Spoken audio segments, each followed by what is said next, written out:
Olá a todos, eu sou Camila Koenigstein, historiadora e jornalista, vivo em Buenos Aires há 6 anos, estudo e trabalho com temas relacionados à política na América Latina. Faço parte do coletivo Jornalistas Online e hoje é a estreia do nosso programa Radar Latinoamérica, que vai destacar e debater as questões principais que envolvem o debate político no continente.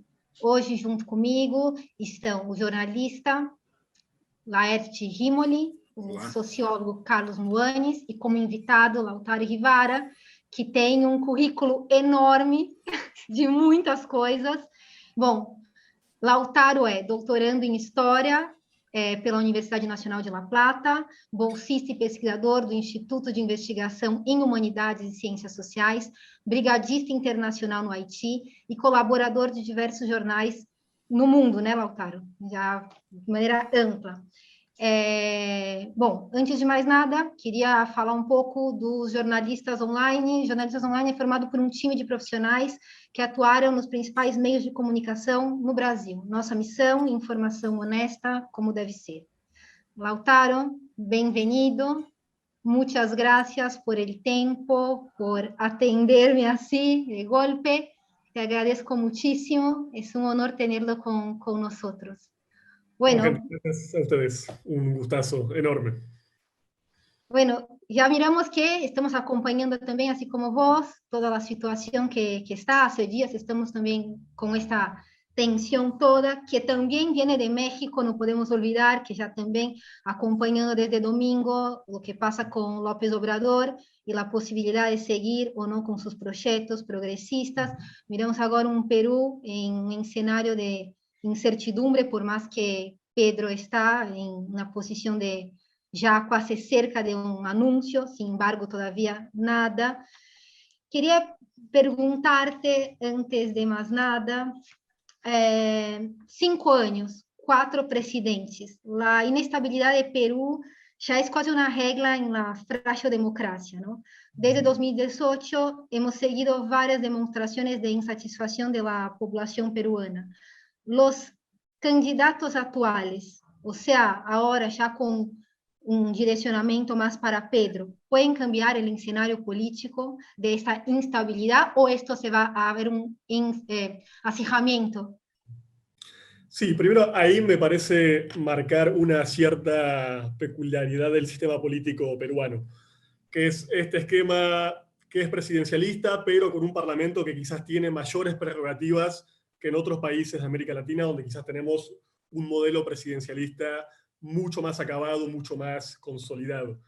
Eso me parece que es bastante interesante porque hay un cierto sentido común liberal republicano que establecería que un sistema parlamentario sería a priori más democrático, ¿no? Porque implica una cierta pluralidad de fuerzas políticas en juego, que de alguna forma, según el sistema de pesos y contrapesos, deberían equilibrarse.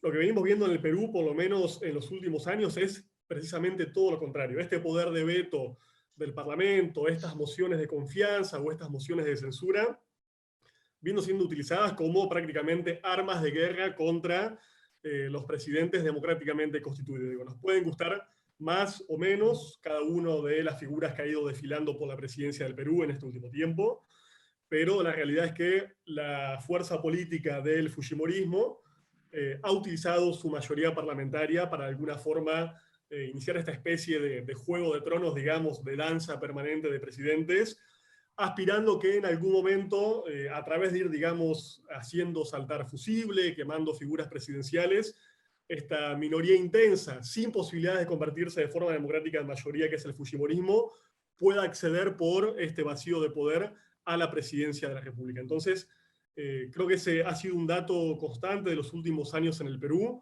y creo que es una tendencia que podría mantenerse si atendemos a que, independientemente de que un candidato popular llegue a la presidencia, el escenario de fragmentación del Parlamento peruano va a ser total.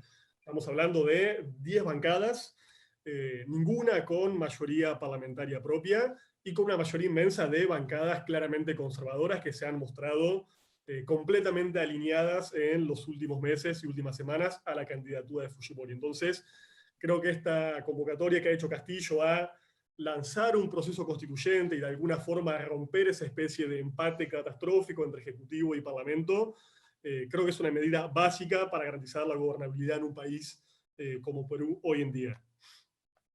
Bueno, ¿crees que puede pasar algo parecido con lo que pasó con Vizcarra, por ejemplo? O sea, su Absolutamente, destitución incluso... abrupta.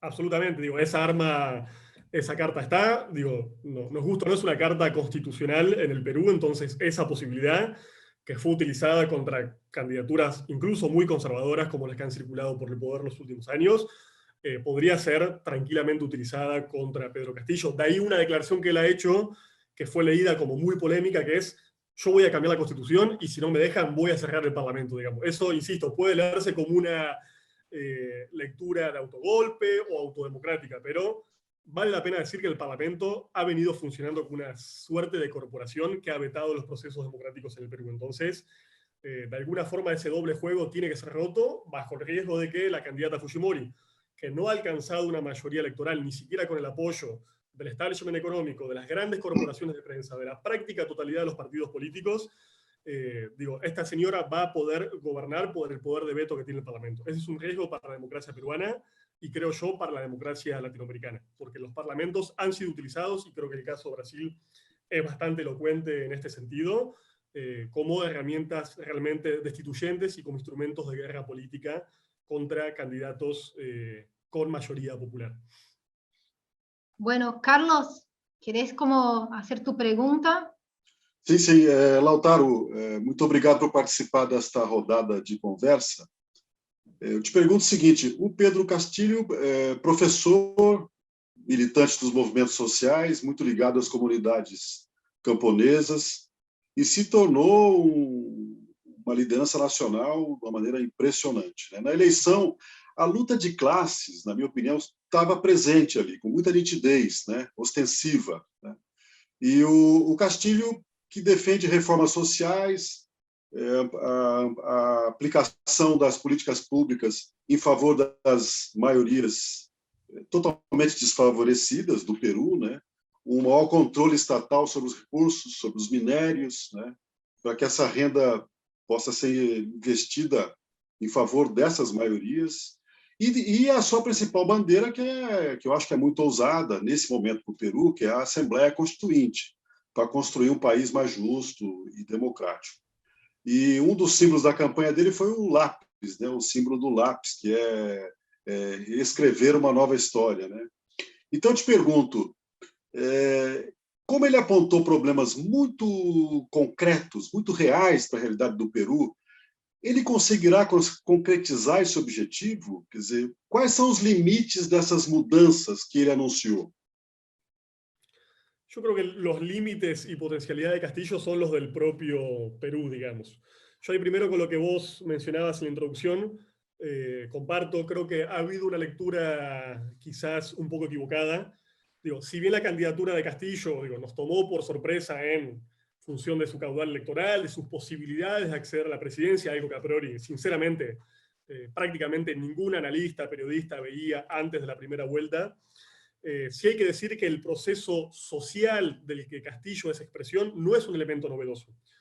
Yo tuve la oportunidad hace pocas semanas de entrevistar a Santos Saavedra, el presidente de la CUNARC, la organización más grande y representativa de los ronderos del Perú, un sujeto social que, vale la pena decir, organiza a más de 2,5 millones de personas en las zonas rurales andinas, pero también amazónicas del Perú. Digo, también el sector docente, la docencia de la que viene Pedro Castillo, tampoco es un fenómeno novedoso. De alguna forma el Perú se ha reconfigurado en sus formas organizativas en los últimos 40 años. Cuando de alguna forma finalizó la guerra del Estado, las políticas sistemáticas de terrorismo de Estado contra lo que fuera la guerrilla maoísta de Sendero Luminoso, eso marcó un parteaguas histórico. Y ahí empieza de alguna forma un nuevo ciclo de acumulación popular, que hay que ser ahí bastante sinceros y autocríticos. Creo que no hemos visto, porque hemos sido un poco presos de este centralismo peruano, ¿no? Mal que mal, tendemos todavía, incluso desde afuera y también desde dentro del Perú, a ver la realidad peruana bajo el prisma, creo yo, profundamente deformante de la capital Lima. Entonces, esta enorme diversidad que expresa el Perú, estos clivajes, como mencionas vos, clasistas, pero también estas enormes diferencias regionales en un país que, como todos los países andinos, está partido entre su sierra, su costa y su Amazonía, digo, de alguna forma encuentran un cauce y una expresión. Castillo puede ser lo novedoso, pero no este sujeto social y no estas formas organizativas que ya tienen alrededor de 40 años. Si no entendemos eso, creo que quizá nos va a ser muy difícil entender esta potencia electoral que Castillo ha demostrado. Hay gente que decía, bueno, pero ¿cómo un candidato gana en pleno siglo XXI teniendo 3.000 seguidores en Twitter? Bueno, eso para mí es un análisis realmente muy superficial y muy banal del proceso histórico y social del Perú, que evidentemente tiene otras complejidades. Entonces, respondiendo más concretamente a tu pregunta, las posibilidades y límites son los del propio Perú. No hay duda de que Castillo ha expresado de forma transparente, prístina, estas regiones más postergadas, estos sujetos profundamente precarizados en términos económicos. Recordemos que 3 de cada 4 peruanos y peruanas trabaja y vive en la más completa precariedad e informalidad laboral. Pero bueno, también hay un Perú que es el Perú oficial, el que ha gobernado la historia del país durante 200 años, que es el que se expresa en las clases medias, blancas, criollas, como se ha demostrado también en la gran fotografía electoral, en la cual Keiko Fujimori triunfa holgadamente en la capital Lima, si bien por menos de lo que se esperaba, triunfa en el Callao, pero en algunas de las regiones del sur del país pierde con una ratio de 8-1 o incluso de 9-1. O sea, hay 2 Perús. Si esos 2 Perú van a poder evolucionar en algún sentido de unidad nacional, de encuentro, creo que todavía es muy temprano para verlo.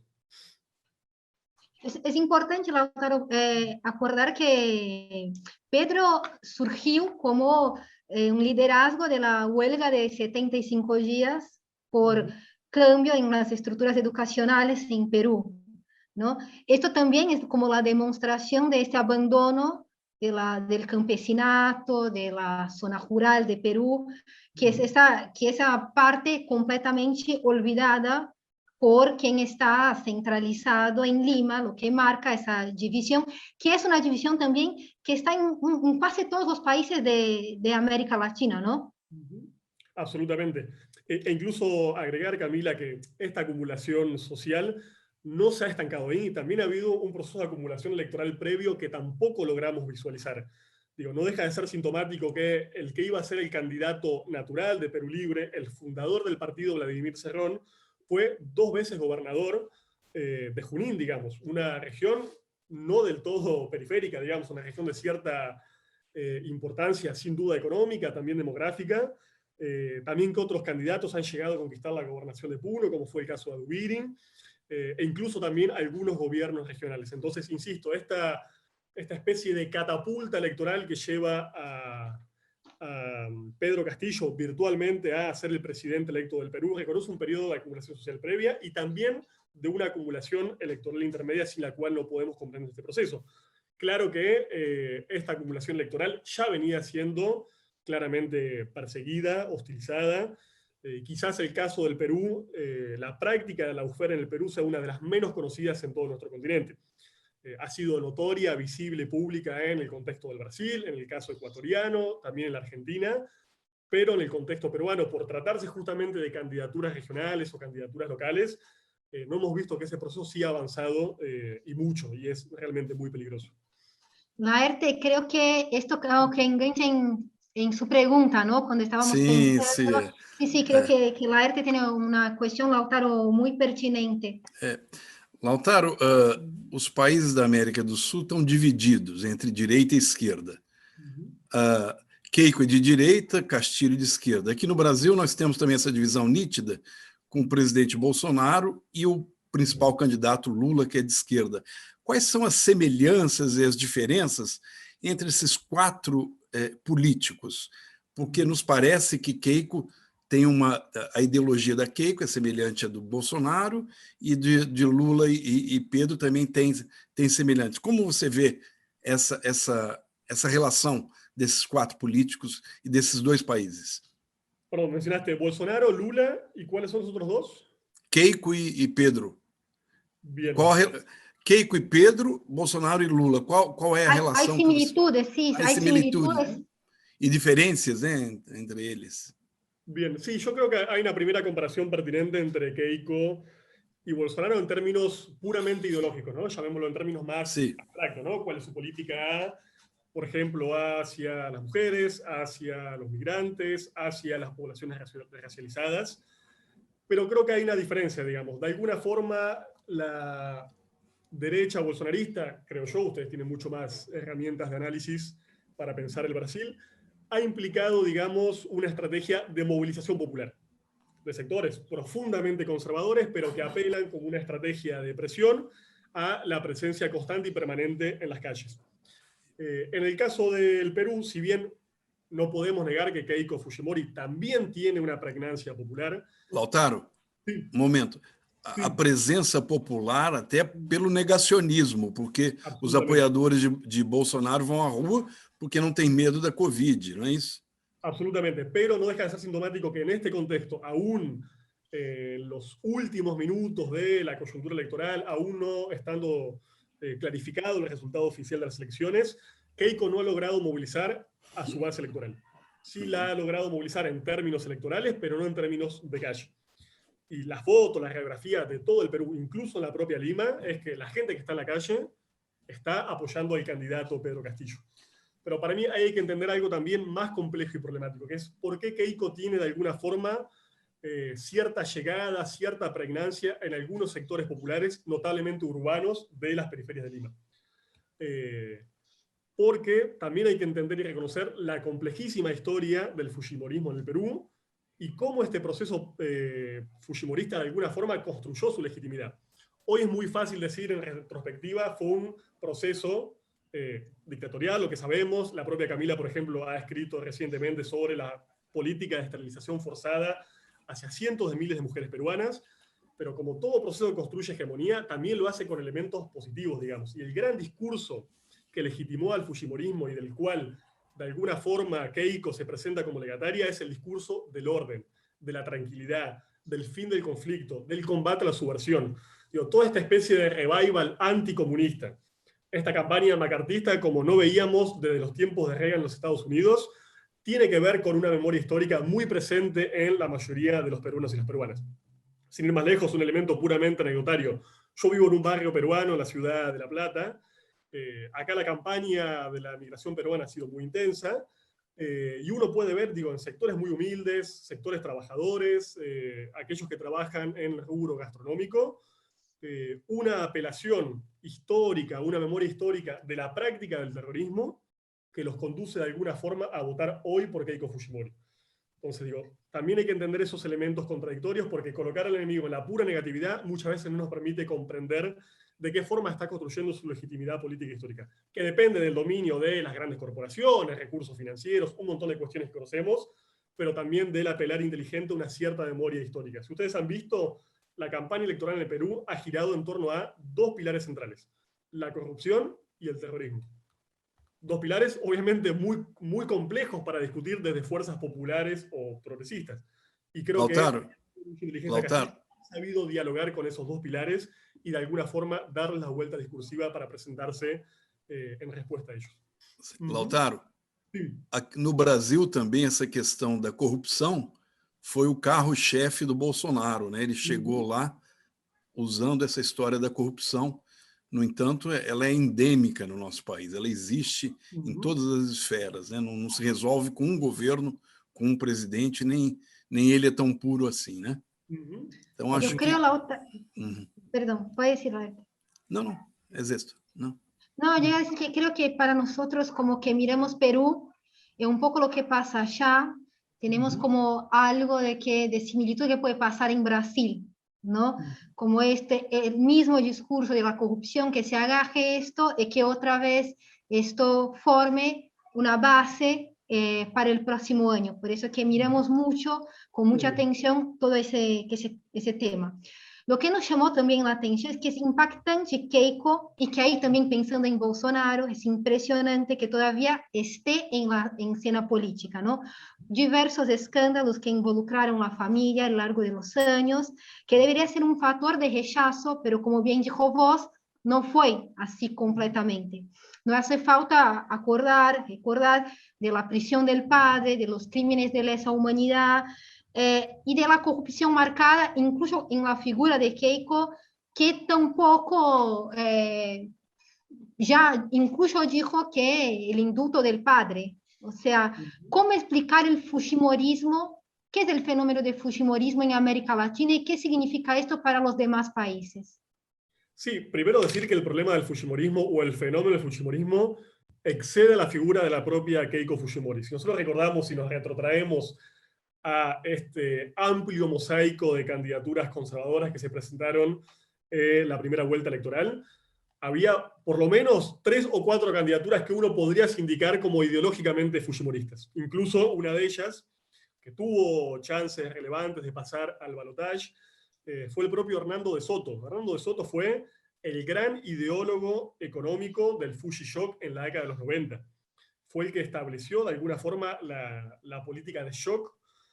Fue también uno de los ideólogos de esta política bastante peculiar, creo yo, del Perú y bastante funesta, que pretendió hacer de las clases más desarrapadas presuntas clases propietarias, pero no otorgándoles condiciones de vida digna o vivienda social o acceso a créditos para comprar una vivienda, sino de alguna forma rubricando legalmente su propiedad de una casa precaria de lona y chapas a la vera de un arroyo, digamos. Entonces, digo, hay un trabajo de inoculación ideológica muy fuerte y este candidato de Soto fue muy representativo de eso. Incluso en algún sentido, creo yo que era el candidato fujimorista más puro que la propia Keiko. Obviamente Keiko es la hija del autócrata, entonces tiene una serie de... tiene un capital familiar y un capital político específico. Pero si uno se pone a contar la radiografía de la primera vuelta, insisto, no solamente Keiko expresaba ese voto fujimorista, sí, claro que ante el escenario de polarización, toda esa base electoral, ese voto, esa masa fujimorista se fue decantando hacia la candidatura de Keiko. Respecto a lo que decís, Camila, insisto, digamos, hay que entender, para entender el fujimorismo, el propio proceso de las décadas previas, entender el saldo luctuoso de la guerra del Estado peruano contra la insurgencia, no cualquier insurgencia, realmente una política como la de Sendero Luminoso, que fue realmente funesta, una política polpotiana, que implicó también, por ejemplo, una política en muchos casos genocida sobre comunidades rurales, sobre comunidades indígenas. Tenemos que recordar que en toda esta apelación de Castillo como una especie de terrorista, digo, él se plantó de un lugar muy claro, él dijo, yo vengo de las rondas campesinas. Las rondas campesinas no existirían o no las podríamos entender en su dimensión y su masividad si no entendemos que fueron justamente instrumentos de autodefensa contra el Estado, contra las fuerzas de seguridad privada de los gamenales del Perú, pero también muchas veces contra las propias guerrillas en sus ataques a las comunidades indígenas y rurales. Pero insisto, es una historia larga, no podemos solamente entenderlo con una foto electoral, una radiografía de unos pocos meses. Sí, Carlos tenía un tema que involucra a las mujeres, el campo y las esterilizaciones, ¿no? Que yo creo que marca mucho también ese periodo, que es un periodo que no es tan fácil de entendimiento, es de gran complejidad, como está poniendo vos, o sea, de larga historia, pero sin embargo, tampoco fue suficiente para frenar el fujimorismo, ¿no, Carlos? Pois é, Camila e Lautaro, a pandemia acabou acendendo uma luz um pouco mais forte em alguns problemas estruturais da sociedade mundial, né? A questão da miséria, desde logo, a desigualdade social brutal, que nos aflige em todos os lugares, e a questão da mulher, né? A violência contra a mulher. E você acabou citando, numa das suas falas, essa questão, uma das ações mais escandalosas do antigo governo Fujimori, que foi a esterilização forçada de mulheres, um sem número de mulheres, a pretexto de promover o controle da natalidade. Sem o consentimento dessas mulheres humildes, de zonas rurais, sem acesso à informação, sem a concordância dessas mulheres, né? E o Pedro Castillo disse na campanha ser a favor que essas mulheres sejam indenizadas pela violência que sofreram do Estado, né? Uma violência de gênero brutal, né? Como é que você acha que ele vai se comportar em relação aos direitos humanos, mesmo sabendo que essa questão é ampla, né? Ela abarca praticamente tudo, mas na questão específica da mulher, mesmo porque na sua própria coligação tem mulheres importantes, né? Que apoiaram o Pedro Castillo. Como é que você vê o comportamento dele nessa questão que é tão essencial, né? A gente tem tantas questões essenciais, a crise é tão sistêmica que é duro você escolher uma, né? Mas essa é fundamental. Nós estamos falando só da metade da população mundial. Sí, ahí primero creo que está muy buena tu pregunta, Carlos. Creo que es interesante partir primero de una matriz de análisis que buscaron instalar las grandes corporaciones de prensa ante la emergencia inesperada de Castillo y su fuerza social y política, que era esta idea de que se enfrentan dos conservadurismos. Si uno entraba a las páginas de El País, de la CNN, de algunos portales y medios hegemónicos del Occidente, uno podía ver que esta es la matriz de análisis. Se enfrenta un conservadurismo, decían, político, autocrático en el caso de Keiko Fujimori, y un conservadurismo social en el caso de Castillo, estableciendo una suerte de equivalencia, creo yo, muy peligrosa, por ejemplo, si lo bajamos al análisis particular de las políticas expectables hacia las mujeres del Perú.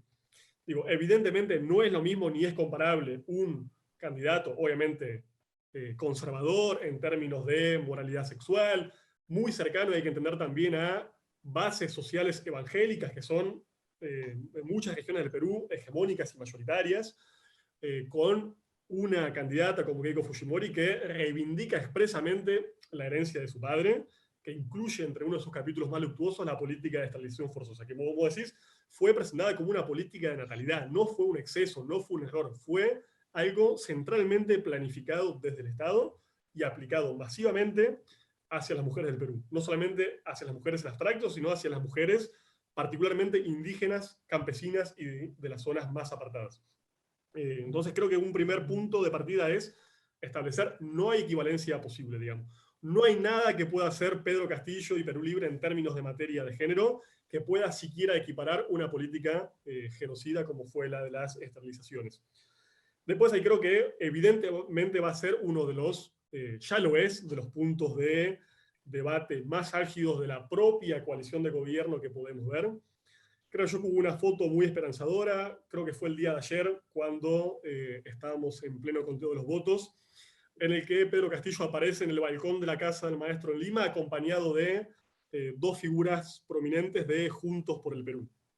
Yo creo que en esa foto, en esa alianza entre Perú Libre y Juntos por el Perú, que es a la vez una alianza de clase entre sectores progresistas, las clases medias limeñas, y los sectores más populares, rurales, del Perú, es donde está de alguna forma la respuesta a esa pregunta, digamos. Primero porque considero que no podríamos explicar el triunfo de Castillo sin la imposición del programa de Castillo, porque hay que decirlo, digamos. La candidata que expresaba de alguna forma un programa más vinculado a las clases medias, más típicamente progresista, más limeño, tuvo un desempeño electoral pobre. ¿Eso inhabilita sus propuestas políticas? Claro que no, digamos, pero la hipótesis del poder de alguna forma se presenta y está hoy sobre la mesa por la imposición de un programa basado mucho más en agendas de tipo económica, de tipo soberanistas y sobre todo constituyentes. Creo que ese es el otro punto clave. Hoy plantear una convocatoria constituyente en el Perú implica de alguna forma rediscutir el Perú por completo, en un año tan particular como el año de su bicentenario. Y yo no tengo dudas que en esa convocatoria constituyente, digo, pensando cómo se ha dado en países como fue el caso de Ecuador, el caso de Bolivia, como podría ser el caso de Chile ahora, no tengo duda que en ese gran abrir el mapa y discutir todos los problemas del Perú, la problemática de la mujer peruana va a ganar un lugar de preeminencia y va a avanzar sustancialmente en términos de política pública. E incluso creo también que Perú Libre y Pedro Castillo van a hacer una política hacia la mujer aun cuando no adopten un discurso y una identidad feminista, lo cual sin duda será una conquista. Pero hoy, por ejemplo, pensar una política de acceso a la tierra para la mujer campesina, de microcréditos para la mujer trabajadora precarizada en el rubro gastronómico en la capital, eso es una política objetivamente de promoción de la mujer, de promoción de su autonomía económica y de discusión de la división sexual del trabajo, que es, por supuesto, el fundamento último de todas las desigualdades sexogenéricas en Perú y en cualquier lugar del mundo.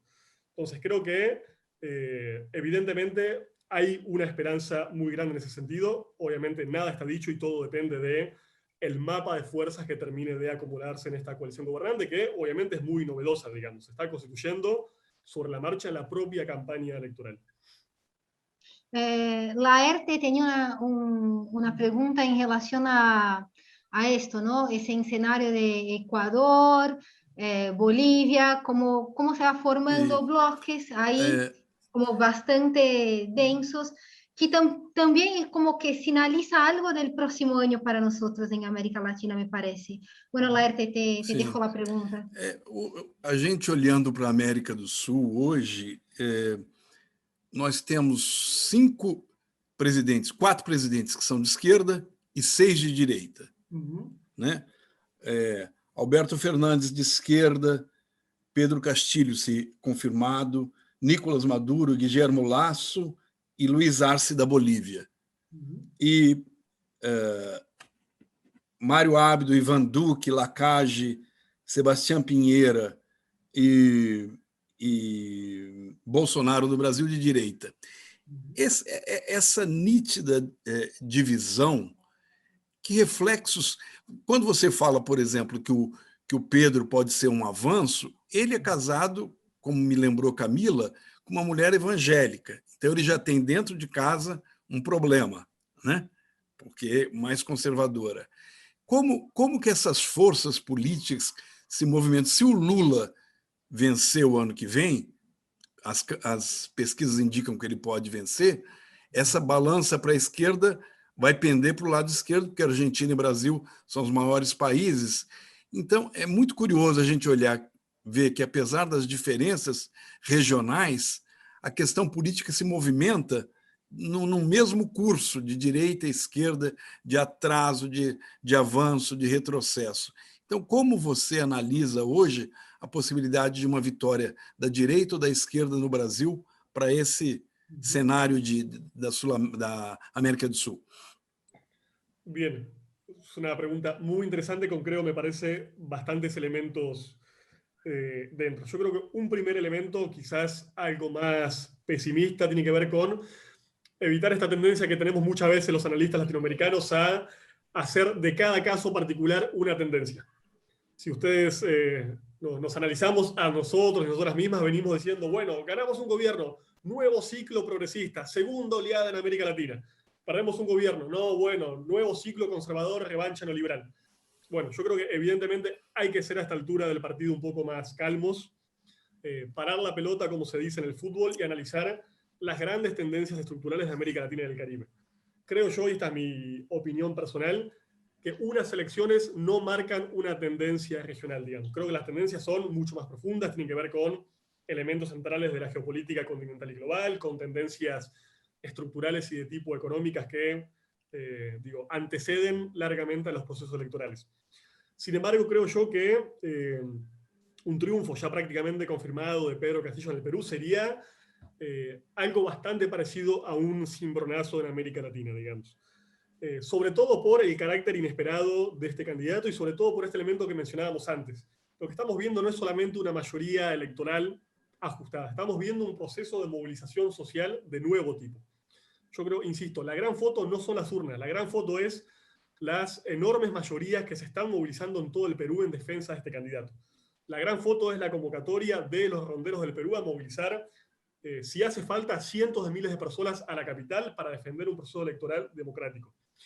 Creo que ese factor, el factor masas en las calles, fue determinante en el anterior ciclo político latinoamericano y lo va a volver a hacer ahora. Incluso hacemos una comparativa, por ejemplo, con el caso de Chile. A mí me pasó de estar en Chile hace algunos años y de viajar en los meses posteriores al estallido de octubre del 2019. Bueno, el cambio del país fue total. Las movilizaciones de octubre, aún con su descoordinación, con su falta de liderazgo, con su falta de programa, de alguna forma educaron de forma acelerada a millones de chilenos y chilenas en un periodo de tiempo relativamente muy corto. Pero ese factor fue el factor más en las calles. Obviamente la canalización fue un proceso constituyente y podría serlo ahora en noviembre la candidatura, por ejemplo, de Daniel Jadue en las elecciones presidenciales. Entonces, primer elemento, la cuestión de las masas, creo que es una cuestión fundamental. Mas, Lautaro, mas as massas do Peru são menos organizadas do que as do Chile. Os indígenas do Peru não têm uma representatividade forte no parlamento peruano. Hay una particularidad, que es una particularidad peruana del último tiempo. La identidad mayoritaria popular peruana no es indígena, es campesina. Sí. por un proceso ideológico de colonización estatal, con lo que se ha dado a llamar la cholificación del sujeto popular peruano. Pero si ustedes ven la identidad, las apelaciones, la convocatoria de Pedro Castillo, son sobre todo de tipo campesina, rurales, digamos. No hay una identidad indígena, Sí. pilar transversal como la que pudimos ver, por ejemplo, en el caso del proceso del MAS en Bolivia o incluso en la candidatura de Yacu Pérez en el Ecuador. La otra comparación que quería hacer es justamente con el proceso ecuatoriano. Yo estuve hace algunas semanas acompañando el proceso electoral allí. La verdad me volví bastante pesimista de alguna forma, desanimado, justamente por ver que en el caso ecuatoriano sí había un candidato fuerte, interesante, formado, sí había un aparato comunicacional, sí había un proyecto histórico, había un montón de cosas, pero no había movimiento social organizado. De ningún tipo, o sea, realmente el movimiento social organizado más grande de Ecuador, que es el movimiento indígena, estaba completamente encolumnado con otro candidato, que hoy está proponiendo gobernar el país con las fuerzas neoliberales del gobierno de Guillermo Lasso. Entonces, creo que ese factor es absolutamente relevante, y creo que también lo que nos muestra la candidatura de Castillo es una especie de regreso de los outsiders a la política latinoamericana. En este caso, felizmente, outsider de izquierda, ya no estos candidatos que vienen del mundo de la farándula, o del deporte, o de los sectores militares, sino que están por fuera del sistema político, pero desde una ubicación de izquierda. Yo creo que venían de alguna forma proliferando en América Latina esta convocatoria a tener campañas electorales cada vez más moderadas, candidatos cada vez más centristas, perfiles políticos cada vez más tecnócratas, gestores, no sé qué nombre le podemos poner que sea adecuado. Y la gran, me parece, enseñanza del Perú es que una persona que ha hecho de su identificación con el pueblo su principal capital político, de pronto se vuelve una candidatura relevante y con posibilidad de acceder al poder. Yo no puedo dejar de ver al caso peruano como una especie de reverso de la moneda con la experiencia ecuatoriana de los últimos meses. Voy a hacer una pregunta así como que con una opinión de lo que puede venir. Pensando en ese centrismo, ¿Petro representa esto para Colombia el próximo año? ¿O esa tendencia de algo que no está la izquierda, extrema izquierda, ni extrema derecha, pero alguien que mucho más como vinculado quizá a Lula y a un proyecto social más como que no está en extremos? ¿Crees que el otro año puede ser que esto sea una, bueno, no te gusta tanto la palabra tendencia, pero voy a usar la tendencia del próximo año, y ojalá sea de algo que no sea de extremos, sino que se pueda dialogar entre partes, donde el protestantismo no está marcado, como bien puso Laerte, donde no hay marcas de gobiernos que vienen de la farándula, como bien dijo vos, como Macri? ¿Crees que, bueno, es una tendencia del otro año? Sí, yo a lo que me refiero es a que creo que una política progresista o de izquierda latinoamericana no se construye por sumatoria de políticas nacionales. A veces creo que estamos un poco con el mapa en la mano, como pintando, ¿no? Bueno, este país es progresista, ahora este lo es, como contando gobiernos de nuestra ala afín en la política latinoamericana. Creo que esa política tiene que construirse. Y necesita primero de liderazgos regionales. Creo que la comparación más pertinente para hacer con Pedro Castillo es con Evo Morales. Digo, la gran primer figura política latinoamericana que manifestó su apoyo a Pedro Castillo fue Evo Morales. Él viene estando incluso muy activo en la construcción de articulaciones de movimientos indígenas en la zona andina de Sudamérica. Este espacio que se ha dado a llamar en UNASUR, la UNASUR de los pueblos. De alguna forma, incluso Evo Morales viene apadrinando la candidatura incluso antes de su emergencia pública.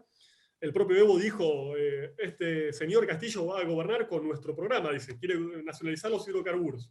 Pero hay un tema en esto. Pedro intentó alejarse de la figura de Evo también, ¿no? De no ponerse ahí, como agarrar ese modelo y tomarlo como algo a seguir. Esto también lo pone en una situación como distinta, de que no quiero seguir programas ya que están establecidos, que también mueven el imaginario del continente, que es muy peligroso. Sabemos que el imaginario tiene un peso, como el espectro del comunismo y todo eso. O sea, hay también la tendencia de Pedro a veces de alejarse de ese extremismo, ¿no? Sí, yo creo que fue una orientación más vinculada al último tramo de la campaña, donde la campaña de miedo al fujimorismo fue realmente feroz y la política macartista fue muy fuerte.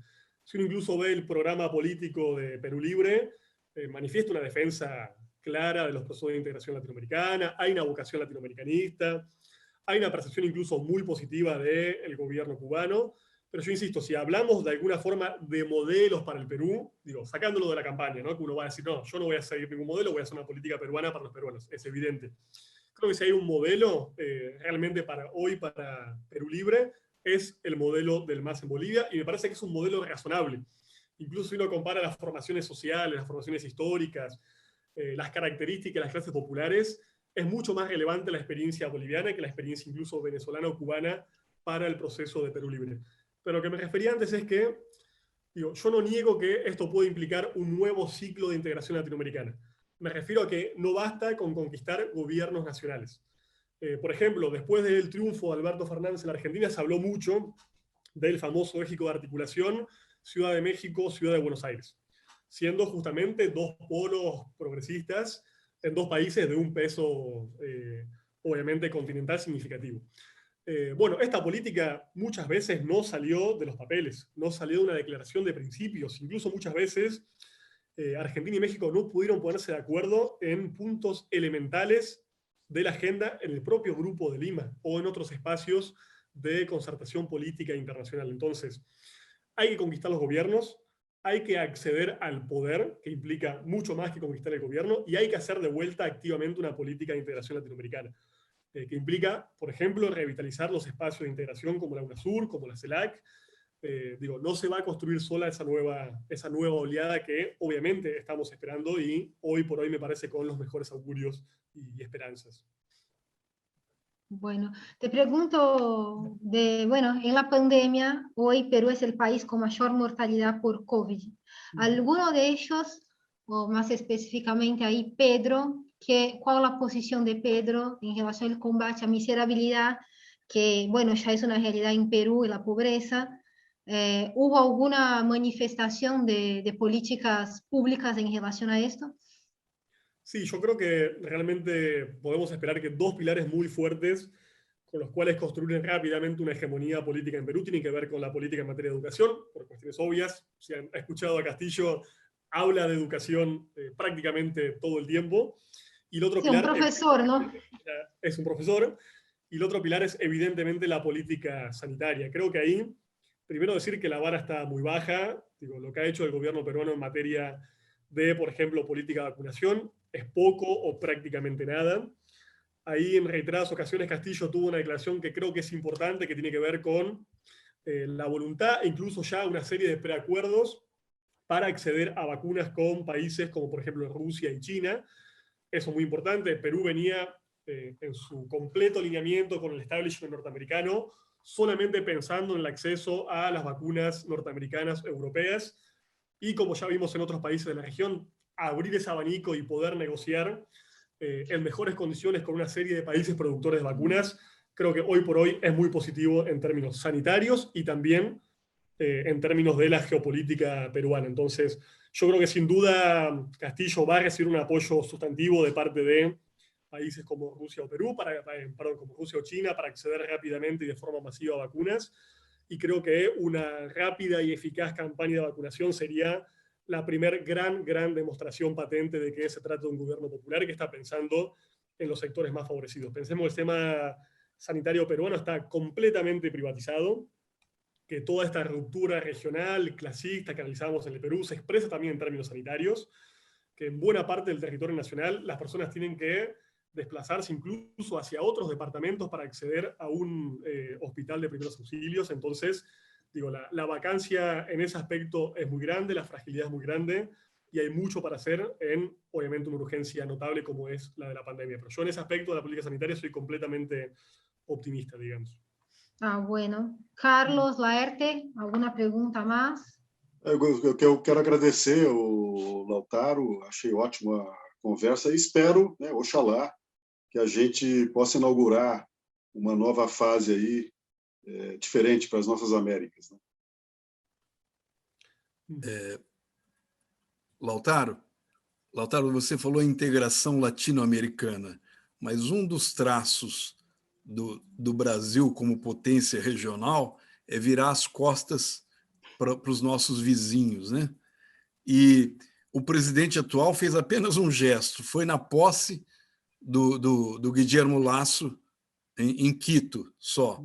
Então, acho que enquanto o Brasil não se mover, não olhar para a América, não olhar para os países de língua espanhola que são vizinhos, o continente vai ter sempre muita dificuldade. E o nosso exemplo é um exemplo de país... Nós somos um país colonizado e somos colonizadores também em relação a isso. Eu acho que esse é um dos grandes nós dessa integração latino-americana. Nós pouco sabemos do México, por exemplo, que é um país importantíssimo. A América Central é desconhecida para nós, não é? Então, acho que essa questão é uma questão muito importante quando falamos do nosso continente, né? E sí, muito obrigado aí pela sua conversa. Muchas gracias a ustedes. La verdad han sido preguntas, comentarios, aportes. Digo, creo que ha sido un gran conversatorio colectivo y muy enriquecedor en ese sentido. Solamente dejo un comentario al margen para una próxima cita, que es el debate de la cuestión evangélica, no solamente en Brasil, sino en América Latina y el Caribe. Porque hay un dato muy interesante, que es la emergencia todavía muy incipiente de sectores evangélicos profundamente progresistas e incluso revolucionarios. Eso está pasando en algunos sectores del Perú, ha pasado en Bolivia. Creo que en un continente donde la religiosidad tiene tal peso y tal pregnancia, sería dable esperar que en algún futuro sectores más grandes del evangelismo continental tengan algún tipo de viraje, y creo que hay que estar muy atentos y muy receptivos a iniciar un diálogo con esos sectores. Obviamente no con el evangelismo de tipo ultra fanático, conservador, misógino que expresa Bolsonaro en Brasil, pero sí con otras tendencias, efectivamente con mucho arraigo popular. Eso, creo que el catolicismo, por ejemplo, tuvo un viraje muy interesante en las décadas del 60-70, dando lugar a la teología latinoamericana de liberación. Brasil fue un caso pionero y vanguardia en ese sentido, y creo que no tenemos que descartar, por lo menos en un plano teórico, una posibilidad de diálogo, confluencia fraternal con algunos sectores evangélicos del continente. Sí, estamos como atentos, es un tema que hablamos del protestantismo, un tema que preocupa, y estamos como acompañando de cerca porque sabemos el peso del protestantismo en América Latina, la ascensión del protestantismo y de la reducción de, bueno, el catolicismo está como la teología de la liberación, sí, algo que en Brasil tuvo mucho peso. Sabemos que en El Salvador también, ¿no? Padre Romero y todo lo que desencadenó allá, que es increíble el fenómeno. Sin embargo, ahora miramos un otro fenómeno que creo que sí hay como que abrir para un otro conversatorio. Yo y Laerte, precisamente ayer hablamos de la figura de una esposa, no como algo completamente negativo, sino preocupante en principios de libertad, ¿no? Acerca de las libertades individuales, que es un temazo donde el protestantismo es, bueno, más allá del neoliberalismo que está por detrás, o sea, todo que sabes y que es muy preocupante para nosotros también, principalmente en Brasil, donde Bolsonaro agarró esos sectores y se desarrolló y creció mucho. Pero bueno, dejamos para la próxima, que es un tema larguísimo y que podemos agarrar por un par de lugares. Lautaro, te agradezco muchísimo la participación, de verdad. Mi compañera de trabajo ahí ya hace un tiempito, te agradezco. Y bueno, Camila, compañeros, ha sido un gusto enorme. Muchísimas gracias a ustedes. muito obrigado pela audiência. Até a próxima quinta-feira, às 20h, com mais um Radar Latinoamérica, onde a gente aborda temas importantes e inquietantes do nosso continente. Espero vocês.